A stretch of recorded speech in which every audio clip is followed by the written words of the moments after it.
El éxito y el tratamiento moderno es el control del paciente para evitar un envejecimiento arterial desde el inicio y no esperar que presente un problema. Entonces tenemos una cascada donde ustedes ven que son los factores de riesgo cardiovasculares, donde si esto aumenta, que es lo mismo que estoy hablando, va a llegar a un estrés oxidativo e inflamación.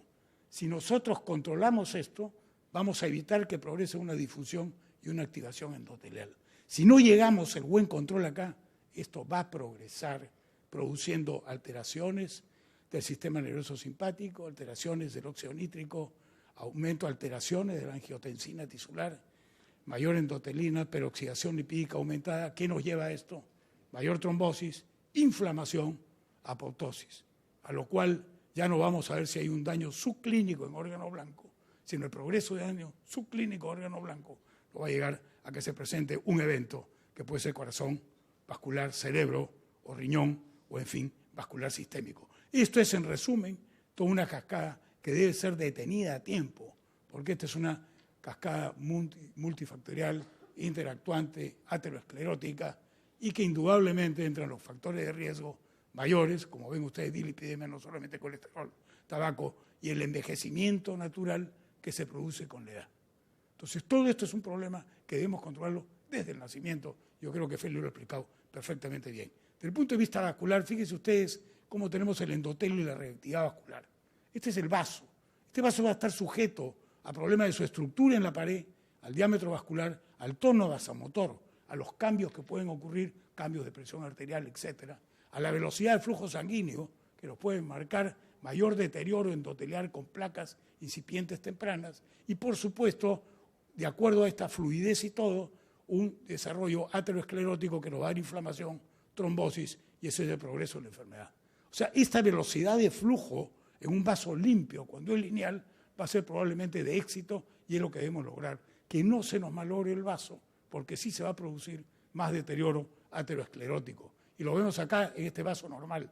Fíjense ustedes un flujo laminar sin factores de riesgo. ¿Cómo va? Todo fluye extraordinariamente bien, no hay cambios en la matriz celular, las células musculares lisas estables, los monocitos tranquilos, hay liberación de óxido nítrico, se mantiene el tono del vaso, no hay alteraciones de agregación plaquetaria, no hay aumento de fibrinolisis, no hay deterioro porque se forme un trombo ni nada, y no hay mayores cambios en los macrófagos para producir mayor aterosclerosis. Si nosotros tenemos una alteración de este flujo turbulento, pues va a causar todo este problema del desarrollo aterotrombótico. Y este desarrollo va a ser con la migración de lípidos, se va a formar mayores placas, mayor alteración, engrosamiento del vaso, con toda la alteración de difusión endotelial y, por supuesto, continúa hacia un progreso de producir un daño del órgano blanco, a ruptura y producirse un evento y el desarrollo aterosclerótico. Cómo de una u otra forma todo nos lleva y cómo debemos cuidarnos. Estos cambios funcionales en la pared del vaso indudablemente nos va a llevar al grado de rigidez arterial. Y esta rigidez arterial pues va a perder el tono, la distensibilidad, el compliance que le llama, porque las células que tienen de elastina que permiten esta distensión se van cambiando, se van envejeciendo y se va endureciendo el vaso. Y este vaso, cuando se endurece después de trabajar tanto tiempo, ya produce cambios que fíjense que antes de los 40 años podría estar protegido porque todavía tiene unas fajas de elastina que le permiten a ese vaso aguantar un poco las agresiones externas. Pero conforme pasa la edad, y no mucha edad, que digamos, sino solamente estos cambios, ya comienzan a producirse a los 56, 58, en donde comienza a perder esta compliance, esta distensibilidad. Si a esto le agregamos un mal manejo de los factores de riesgo del paciente, el desarrollo aterosclerótico va a ser mayor. Por eso es que en la edad temprana, si no nos controlamos, esto va a tener un progreso de muy mala evolución en el paciente. Por eso la rigidez aumentada en la pared aórtica causa el aumento de velocidad de onda de pulso, que es decir, una aterosclerosis exagerada. Fíjense ustedes cómo al avanzar la edad, la onda sistólica se va ensanchando, la onda diastólica se va disminuyendo y la onda de reflexión sistólica ubicada entre ambas va anticipando el arribo en su amplitud. Por eso algo que es normal de acuerdo a la distensibilidad del vaso se va poniendo más rígido con una onda que regresa produciendo un mayor problema vascular. Y ustedes revisan, lo último, 2017, en el estudio Graves también lo prueba, que este método de la velocidad de onda de pulso es sin duda el mejor indicamento la mejor indicación para envejecimiento arterial e inequívocamente se relaciona con morbilidad cardiovascular en pacientes de riesgo como el adulto mayor. Entonces esto desde el inicio debemos cuidarnos porque probablemente puede ser tardío. ¿Qué pasa en el diabético? El diabético pasa lo mismo, solamente que el diabético tiene una particularidad que todo exagera, que todo lo toma como propio y todo se complica más. Por eso es que el diabético hay una sobreproducción de especies reactivas de oxígeno, así como formación incrementada de todos los productos avanzados de glilación, activando pues todos sus ejes, creando mayor activación de proteína quinasa C y produciendo una inflamación crónica vascular. Por eso es que se dice que el diabético vive en aterosclerosis permanente para morir de aterotrombosis. Entonces al diabético no hay que verlo como usted cualquiera. El diabético ya es una persona enferma, es una persona que tiene acelerado todos los procesos de envejecimiento normal. Por eso que debe tener mucho más cuidado que lo normal, como muy bien se ha explicado. ¿Y esto qué nos da? Fíjense ustedes, nos da por consiguiente una ateromatosis acelerada, lo cual nos va a llevar a un mayor daño vascular. Y fíjense ustedes los cambios que pueden haber para que se produzcan estos cambios macrovasculares en el diabético desde hace 15 o 20 años, que nosotros hasta ahora en un estatus entre comillas prediabético, que todavía no es diabético, pero ya tiene alteraciones de la glicemia, cómo produce aterosclerosis. Por eso cuando nos llega el cardiólogo y le dice que este ya es diabético, ya tiene 15 años de enfermedad. Y esos 15 años de enfermedad que ya tiene, ¿en dónde están todos estos factores? En un punto que es importante, que nos tiene a cuenta, que es la inflamación. ¿Por qué? Porque es lo que les he explicado. Esto ya es esa cascada, por malos controles o controles sin tener ningún síntoma, ya está produciendo un daño vascular. Vamos a hablar de modulación terapéutica, que es lo que me habían dado. Quiero darle algunas perlas solamente en qué se está trabajando y alguna cosa que no tenemos claras, porque esto podría tomarnos toda la mañana de tratamiento. ¿Dónde está el punto del tratamiento vascular? Y el punto está en el buen control de la disfunción endotelial, donde hay un NAP oxidasa, que probablemente que es el dinucleótido de nicotinamida y adenina, en el cual va a generar solamente una serie de cascadas de alteraciones de óxido nítrico con mayor envejecimiento, tanto para el lado de hipertensión como para el lado de lípidos y generación de trombosis. Y el control de todas las pruebas que nosotros conocemos, tanto inhibidores del sistema de angiotensina como lípidos, podrían controlar todo esto. Ustedes lo tienen acá, no es el motivo. Esta lámina solamente le tomaría pues al doctor Lara, que es un experto nacional e internacional en este tema, que yo cada vez en Lima lo tengo como 3 o 4 veces, que repita lo mismo, porque en la repetición está el gusto, no porque él mejora, pero nosotros todavía no aprendemos. Y son 40 minutos solamente explicando esta lámina con su sapienza de profesor fisiopatología. No es el tema, pero imagínense cómo debemos controlar esto. ¿Y cuál es la mejor manera de controlar? Fíjense, la angiotensina es un mediador inflamatorio, indudablemente, a través del factor NK, va a alterar las células endoteliales, las células muscular lisas, produciendo mayor interleuquina 6 y con visualización por transformación hepática de proteína C reactiva, que es una manera sistémica indirecta de ver si uno está inflamado o no está inflamado. Pero si nosotros bloqueamos el sistema renina-angiotensina, angiotensina 2, controlamos el AT1, que es el efecto vasoreceptor, el receptor AT1, que es el malo de la película, es el que produce la vasoconstricción, es el que hace daño. Y esto ustedes, el tema que nos compete ahora, aumenta el estrés oxidativo y aumenta la inflamación. Si nosotros aumentamos el efecto del receptor de AT2 y de la braquinina 2, nosotros mejoramos porque disminuimos el estrés oxidativo y disminuimos la inflamación. Fíjense ustedes cómo en el inhibidor de ECA, ¿dónde trabajaría? Disminuye la angiotensina 2, disminuye la síntesis del anión superóxido y a través puede mejorar el aumento de bradykinin, lo cual nos da mayor síntesis de óxido nítrico. Esto que nos lleva en el balance a una mejor disponibilidad de óxido nítrico, o sea que sí trabaja. Pero ¿quién trabaja mejor?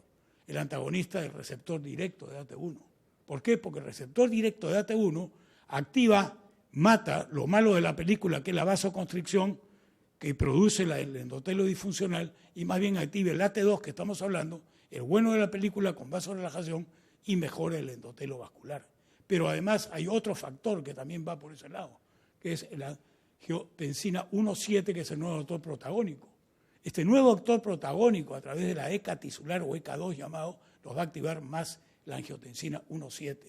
Al activar la angiotensina 7, mejora el óxido nítrico y aumenta los niveles de GPP cíclico. Por consiguiente, mejora la acción positiva antiinflamatoria, antitrombótica, antifibrótico y vasodilatador, dándonos una protección vascular y un efecto anti-aterosclerótico. Pero esto no queda ahí. Esto va un poco más. Fíjense ustedes cómo la función de ECA, que hidroliza eficientemente en la angiotensina 2, de potente acción vasoconstrictora, mejora la vasodilatación de angiotensina 1,7. Es una eficiencia catalítica mucho mayor para la conversión de 1 a angiotensina 1,9. Y tanto ECA2 como 1,7 se oponen a las acciones de la ECA y de la angiotensina 2 y al sistema vascular. O sea que activando esto sería mejor.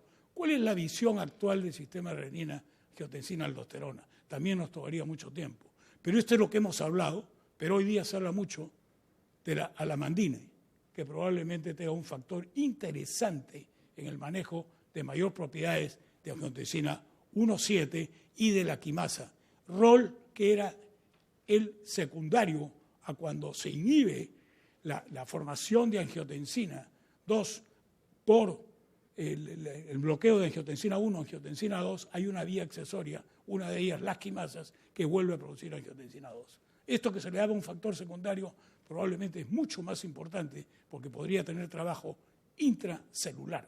Y esto es otro tipo del concepto para mejorar lo que podría ser la angiotensina 1,12, que probablemente es algo que se está estudiando hoy en día.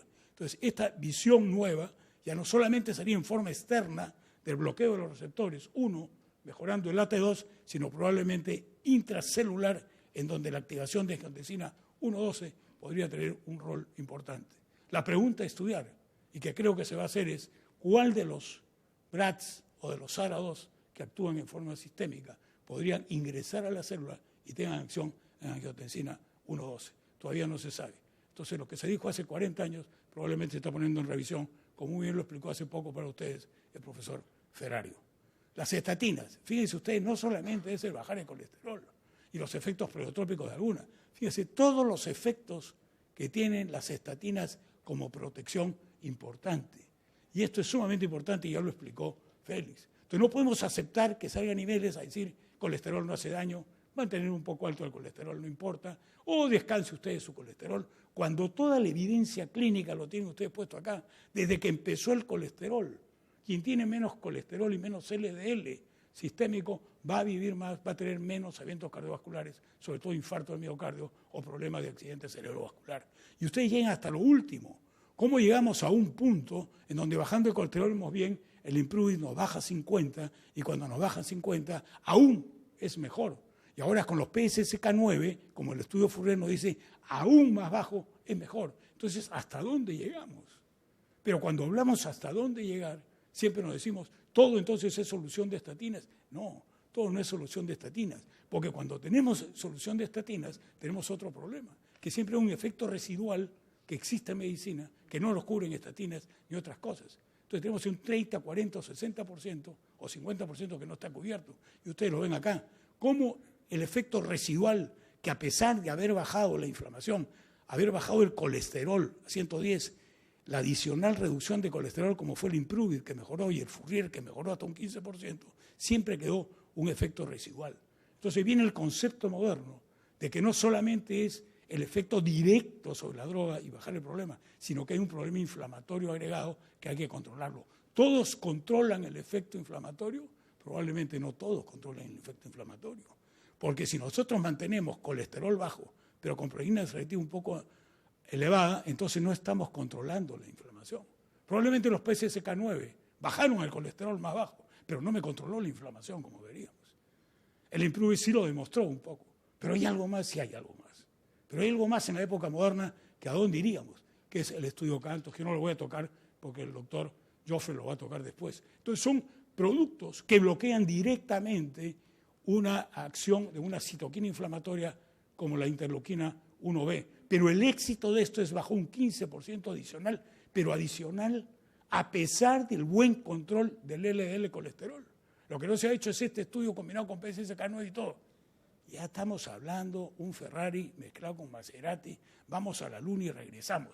Entonces, Bryce, bájate al nivel y no es nuestro level. Probablemente la gente joven que está acá me explicará eso cuando yo esté cocho, viejito, si Dios quiere, dentro de 20 años, para lo que yo estoy diciendo acá, me lo explique. O dirá, yo escuché a un Bryce hace 20 años que tiró una piedra que fue lanzada y capaz estaba viendo igual que algunos que esta piedra tiene razón. Como Newton tiró la piedra y va a bajar de todas maneras. Pero capaz ahí está el problema, en la inflamación directa que podríamos anular la aterosclerosis. Entonces, pues, ¿qué es la cardioangioprotección? Entonces, esto la definiríamos que es un arte y una ciencia. Yo estoy hablando un poquito de arte, más que de ciencia, pero también con ciencia, que se está mostrando la evidencia de disminuir la inflamación hasta lo más que se puede para evitar el desarrollo aterosclerótico. Entonces, y hay que trabajar antes de que sea tarde. Entonces, yo les agradezco mucho la atención, porque esto ya se dijo antes, la inflamación es un asesino secreto. Muchas gracias.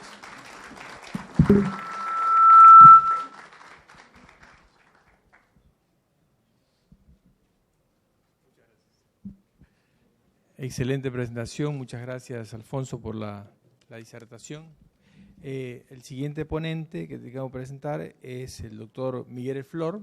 Él nos va a hablar de interacción de la inflamación, trombosis y su manejo. Miguel es un clínico muy conocido en toda la ciudad, como ustedes conocen. Es jefe de la sala de clínica de San Vicente del Hospital Luis Vernaza. Somos compañeros de trabajo y es un expresidente de la Sociedad de Aterosclerosis y Endotelio. Bienvenido. Gracias, Luis. Nuevamente, en nombre de la Sociedad Ecuatoriana de Aterosclerosis y Endotelio, le doy la bienvenida y esperemos que todos los tópicos que vamos a tocar aquí en el Congreso sean de su agrado. El tiempo. Así que bueno, tremenda tarea que nos ha puesto el doctor Lara de tratar de hablar en 20 minutos de la interacción que tiene la inflamación-trombosis.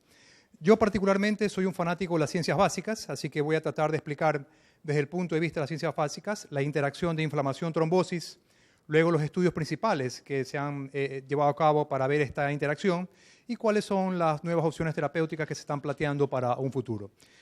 En realidad que la coagulación es un proceso de protección en cualquier organismo vivo y lo que ocurre es que ante alguna agresión, por ejemplo, algún trauma donde quede expuesto el subendotelio, va a ocurrir la exposición de ciertas proteínas como el colágeno y el factor von Willebrand. Estos productos van a entrar en contacto con las plaquetas que se van a activar para entrar obviamente a formar parte del trombo que va a tratar de tapar esta parte que ha ocurrido en el daño en el organismo.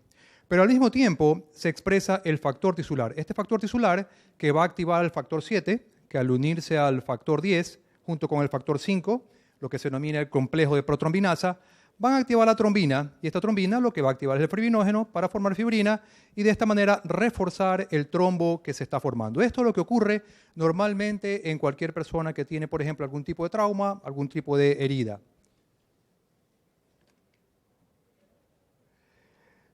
Hace mucho tiempo, Virchow describió esta triada, pero sorprendentemente, Virchow no fue el que la descubrió, porque la triada fue denominada a favor de Virchow muchos años después de que él había muerto. Y lo que describía esto era que alguna alteración en la circulación o algún daño endotelial o un estado de hipercoagulabilidad podía llevar a la producción de trombosis. Pero lo que probablemente no existía en ese momento,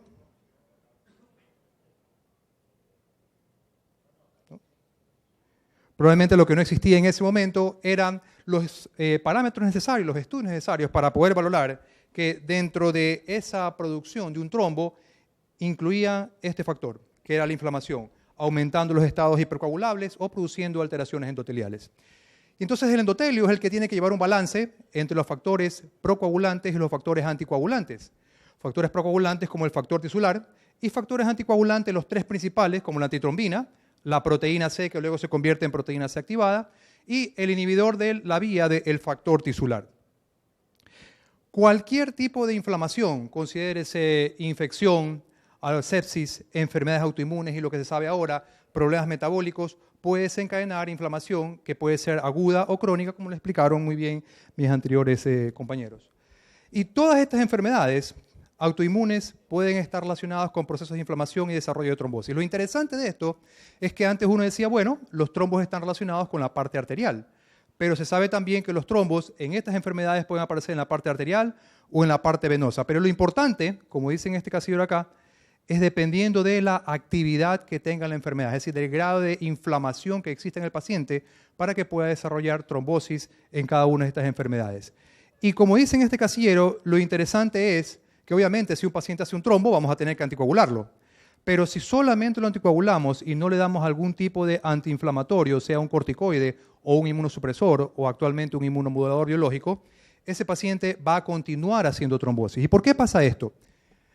Los mecanismos relacionados con la coagulación y trombosis están ahí para proteger al organismo, por ejemplo, de agentes infecciosos. Si estos agentes infecciosos ingresan al organismo, activan plaquetas, se activan dos elementos importantísimos en la inmunidad celular, el monocito y el neutrófilo. Estas células expresan mayor cantidad de factor tisular y como ya vamos a ver ya mismo vamos a ver, los neutrófilos expresan una estructura que se llaman nets, que son unas verdaderas trampas, que ya vamos a ver de qué están constituidas, que engloban a las bacterias o al microorganismo que haya ingresado para mantenerlo en el sitio donde ingresó. Es decir, para que no haya invasión y no exista daño de ningún órgano. ¿Cuál es el problema? Cuando este mismo sistema se activa sin la presencia de algún agente infeccioso, como puede ocurrir en las elevaciones de azúcar, como puede ocurrir en la hipertensión arterial, en los pacientes que tienen gran cantidad de LDL, sobre todo oxidada. Entonces vamos a ir desde el punto de vista de la inflamación a la trombosis y luego desde el punto de vista de la trombosis a la inflamación. Desde el punto de vista de inflamación a trombosis, liberación de citoquinas que aumentan la expresión de factor tisular. Este factor tisular termina originando trombina, como todos sabemos, y va a activar estos receptores que son actualmente punto clave en la elaboración de fármacos, que se llaman los receptores PAR, receptores activados por proteasas como la trombina. Al activar estos receptores, obviamente también se activan diferentes células como la parte de la inmunidad, dije monocitos y neutrófilos, y también se activan las plaquetas para producir diferentes sustancias cuando están activadas. Y como ustedes ven, el factor tisular se puede expresar en todo tipo de células, monocitos, endotelios, plaquetas, neutrófilos. Tal vez en los eosinófilos in vivo no ha habido ningún reporte de que haya expresión de factor tisular, pero inclusive las células T pueden expresar factor tisular. Y como vemos en los diferentes modelos de inflamación, en aterosclerosis, en infecciones, en cáncer, en, por ejemplo, enfermedades autoinmunes como el síndrome antifosfolípido, que tiene relación para la parte de coagulación, el factor tisular proviene de diferentes fuentes. Uno, en el caso de los pacientes con aterosclerosis, ya lo mencionó Alfonso, de las placas endoteliales, pero también los monocitos y plaquetas dan ese factor tisular. Y ya vamos a ver que es no solamente de las plaquetas o de la célula, sino también de unas estructuras que se llaman micropartículas o microvesículas. En caso de una infección, este factor tisular también proviene del endotelio, o el patógeno estimulando al monocito para producir factor tisular, o producción de estas microvesículas o micropartículas que van a donar factor tisular y se pueden originar, por ejemplo, coagulación intravascular diseminada. Pero lo interesante es en el cáncer. En el cáncer, las mismas células tumorales se encargan de producir microvesículas o micropartículas y que expresan factor tisular junto con la inflamación que hacen en el endotelio por la presencia de la neoplasia, lo que origina trombos. Y en el síndrome antifosfolipídico, lo mismo, desde la parte endotelial se libera el factor tisular, los monocitos con las microvesículas proporcionan también este factor, con lo cual se originan trombos. Y estos son elementos que se están estudiando actualmente, que se llaman microvesículas o micropartículas. Como ustedes ven, tienen muchas integrantes, pero el principal de ellos, desde el punto de vista de inflamación, que activa la coagulación, es la llevada del factor tisular a diferentes sitios donde se van a comenzar a desarrollar las trombosis. Y como por ejemplo en un estudio, de un modelo muy estudiado de los pacientes en inflamación, como son los pacientes diabéticos, vemos como las plaquetas, en el momento que se activan, pueden expresar selectina, ligando 40, que eso obviamente va a activar mayor cantidad de plaquetas, pero también producen estas micropartículas que van a activar los monocitos, que a su vez estos monocitos van a reclutar mayor cantidad de células, produciendo micropartículas de monocitos, interactuando con las células endoteliales, que obviamente también van a producir micropartículas de células endoteliales para obviamente prolongar y potenciar los procesos de coagulación. Y esto es también extremadamente importante porque en el reclutamiento de los neutrófilos, que son la primera línea de defensa en inflamación, en el momento que ya están estas células evolucionando a una parte apoptótica, comienzan a liberar estas estructuras que se llaman TRAPs, que están constituidas por material genético, pero también por enzimas como la amiloperoxidasa, como la elastasa, y miren, también tiene factor tisular. Entonces, en el momento en que estos neutrófilos generan esta verdadera plataforma, ¿para qué? Para que la fibrina, obviamente, pueda poder agruparse y formar el trombo, un trombo más sólido. Pero estas estructuras NETs también activan diferentes células, monocitos, plaquetas, con lo cual prolongan el proceso de trombosis. Y unos compuestos también estudiados actualmente que se sabe que producen todo este tipo de células del sistema inmune y las plaquetas son los polifosfatos inorgánicos, de los cuales existen dos tipos, unos de cadena larga, que no los tienen los seres humanos, y los de cadena corta, que están en las plaquetas básicamente. ¿Qué hacen estos polifosfatos? Activan más rápidamente el factor 5 para tal vez aumentar en 10 veces la capacidad de formar trombos. Y a su vez también se sabe que normalmente la trombina activa el factor 11 para convertirlo en factor activado sin la presencia del factor 12. Estos polifosfatos inorgánicos hacen que esta acción se pueda potenciar también hasta 20 veces en el momento que se desarrolla un trombo en caso de inflamación. Y esto publicado recientemente porque se pensaba que los polifosfatos solamente activaban estas dos zonas del factor 5 y del factor 11. Pero últimamente se sabe que estos polifosfatos pueden interactuar con estos receptores que están relacionados con el aumento de la cantidad de calcio y también con el receptor P2Y1. Ustedes recuerdan probablemente lo que hace el clopidogrel. El clopidogrel interactúa con el receptor P2Y12. Este tipo de receptores, que son receptores que se denominan purinérgicos, el 1 también está en este tipo de células para poder aumentar la cantidad de calcio, aumentar la fosfolipasa C y con eso, con estos cuerpos que se llaman de Welby-Palade, que contienen factor von Willebrand, lo expresan más fácilmente en las células endoteliales. Entonces, no solamente los polifosfatos interactúan con el factor de coagulación, sino que también se sabe ahora que pueden expresar más fácilmente el factor von Willebrand para formar estas ramas prácticamente que capturan plaquetas, con lo cual se prolongan los trombos. Ahora vamos desde el punto de vista de la trombosis a la inflamación. ¿Qué ocurre cuando un paciente por algún motivo tiene una enfermedad, por ejemplo, síndrome tifofosfolipídico, que origina, por ejemplo, muchos trombos? ¿Qué ocurre para que se comience a activar mayor la inflamación y prolongar mayor el estado inflamatorio? Estos receptores, que se llaman PAR, como les dije, receptores activados por proteasas, se han descubierto 4 tipos, 1, 2, 3 y 4. La trombina, en el momento en que se origina, interactúa con el receptor 1, con el receptor 3 y con el receptor 4. Mientras que el factor 7 activado, el 10 activado y también obviamente agregado con la trombina, interactúan con el receptor 1 y con el receptor 2. Y ustedes ven todos los tipos de células donde se encuentran este tipo de receptores. ¿Cuál es lo interesante de esto de aquí? Que estos receptores, en el momento en que se activan, van a favorecer adhesión celular, proliferación de músculo liso, agregación de macrófagos, es decir, van a favorecer que en una placa que tiene una erosión, comience a activarse más rápido los procesos trombóticos y obviamente a ocluir más rápido esa placa aterosclerótica. ¿Qué se está haciendo? Obviamente desde el punto de vista de intervención, y uno de los modelos que más se ha estudiado es el modelo de los pacientes diabéticos para tratar de controlar la inflamación, que obviamente activa todos estos procesos que les he mencionado en interrelación inflamación-trombosis, y de esa manera tratar de controlar esto de acá. Algunos estudios han probado etanercept, otros han probado rampamicina, una droga muy antigua, colchicina, metotrexato, últimamente el canakinumab fue probado y el tocilizumab también fue probado últimamente en algunos estudios. Y los investigadores se comenzaron a plantear ciertas alternativas. ¿Qué pasa con los COX-2? En realidad son fármacos no selectivos, no van contra todos los procesos de inflamación y ya ustedes vieron lo que pasó con el medicamento Vioxx, que obviamente tenía más predisposición a problemas cardiovasculares que soluciones que daba. Los esteroides, algunos estudios como un metaanálisis que hicieron hace algunos años demostró que usar esteroides crónicamente, el paciente lo que más tenía era problemas e inclusive podía tener desarrollo de trombosis, sobre todo a nivel de extremidades inferiores. Por lo tanto, se alejaron de eso de ahí.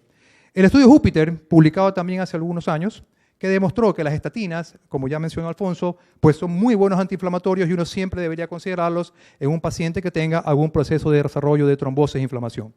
La colchicina en este estudio, que ya lo podemos comentar más adelante cuando comencemos la mesa, dio muy buenos resultados cuando se hizo este estudio que se llamaba el ODOCO. ¿Cuál es el problema? Que fueron muy pocos pacientes y por eso los efectos adversos también que se observaron con la colchicina alejó a los investigadores de estos estudios. El lasmapimod, lo mismo, en el estudio Latitude, el anakinra en el estudio Ilhar-Trier, el canakinumab en el estudio CANTOS, que ya algo lo mencionó Alfonso y lo podemos mencionar nuevamente, y este estudio que se está esperando mucho para el año 2019, que se llama el estudio CIRT, donde se va a probar el metotrexate en pacientes también que tienen problemas de enfermedades autoinmunes como artritis reumatoide para ver qué evolución tienen a problemas cardiovasculares. Y este estudio que me pareció bastante interesante del tocilizumab con etanercept. El tocilizumab es un medicamento bastante utilizado por los reumatólogos y cuando yo he conversado con ellos dicen, mira, esta es la arma terapéutica última que tenemos cuando los otros